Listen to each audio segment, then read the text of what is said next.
Learning outcomes आधारित learning app सामग्री कक्षा 8 विषय गणित का। यहाँ पर आज हम वर्कशीट क्रमांक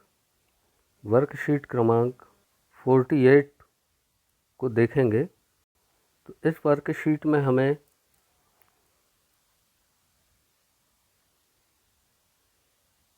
वर्कशीट 48 में त्रिभुज के प्रकार एवं सर्वांग समता की समझ यह दी गई है। तो यहाँ पर अगर हम चित्र को ध्यान से देखें, प्रत्येक आकृति में x के मान ज्ञात किए जाने हैं।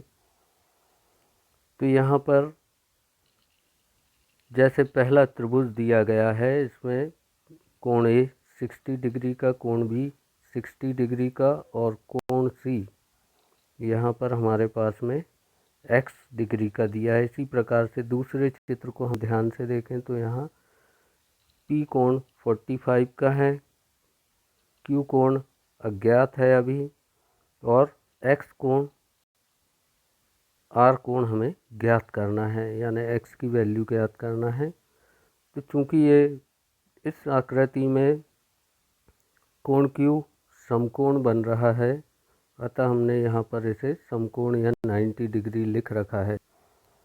तो किसी भी त्रिभुज के तीनों कोणों का योग हम जानते हैं कि 180 डिग्री होता है। अगर दो कोण हमारे पास दिए गए हों तो तीसरे कोण को हम ज्ञात कर सकते हैं। 180 में से अगर दोनों कोणों का योग हम घटा दें तो हमें इस तरह से x की वैल्यू यानी तीसरा कोण जो कोण C है वह ज्ञात हो जाएगा।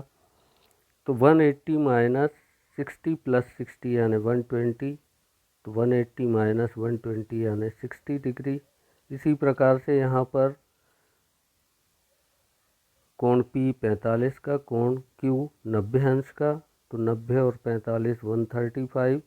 180 में से 135 को सब्ट्रैक्ट करेंगे तो हमें 45 डिग्री के ये कोण प्राप्त हो जाएंगे। इसी प्रकार से चित्र 3 में दो कोण यहाँ पर 70 डिग्री के दिए गए हैं और तीसरा कोण x हमें ज्ञात करना है। तो 180 में से 140 को अगर हम सब्ट्रैक्ट करते हैं तो हमें यहाँ पर 40 डिग्री का थर्ड एंगल प्राप्त होगा। इसी प्रकार से कुछ रिक्त स्थान हमें यहाँ दिए गए हैं। एक त्रिभुज की तीनों भुजाएं क्रमशः किसी दूसरे त्रिभुज की संगत भुजाओं के बराबर हों तो वे त्रिभुज सर्वांग सम होंगे। इसको हम सर्वांग समता का प्रतिबंध कहते हैं, या ट्रिपल एस सर्वांग समता कहेंगे इसे, क्योंकि तीनों भुजाएं यानी साइड साइड साइड, यहाँ पर ट्रिपल एस सर्वांग समता, इसको आप याद कर लें। इसी प्रकार से सर्वांग समता प्रतिबंध के अंतर्गत एक त्रिभुज की दो भुजाएं और उनके अंतर्गत कोण दूसरे त्रिभुज की संगत दो भुजाओं और उनके अंतर्गत कोण के बराबर हों तो ये त्रिभुज की सर्वांग समता SAS यानी साइड एंगल साइड सर्वांग समता कहलाएगी, यानी भुजा कोण भुजा सर्वांग समता। इसी प्रकार से यहाँ पर कोण भुजा कोण सर्वांग समता का प्रतिबंध हम लिख सकते हैं। किसी त्रिभुज के दो कोण और उनके अंतर्गत एक भुजा दूसरे त्रिभुज के दो कोण और एक भुजा के संगत भुजा के बराबर हों तो वे सर्वांग सम होते हैं। इसी प्रकार से चित्र में दी गई आकृतियों में हम देख सकते हैं कि यहाँ पर 100 डिग्री का कोण बन रहा, 100 डिग्री का, यहाँ 180 डिग्री का, यहाँ 90 का और यहाँ 100 डिग्री का। तो इनके हमें नाम लिखना है। दो समान आकृतियाँ जो हैं, एक तो ये अधिक कोण है जो 100 डिग्री का है और दूसरा ये भी अधिक कोण है जो 100 डिग्री का है।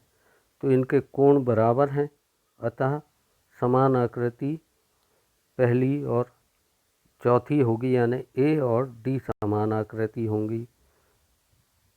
तो इस वीडियो में इतना ही। देखते रहें नेक्स्ट वीडियो।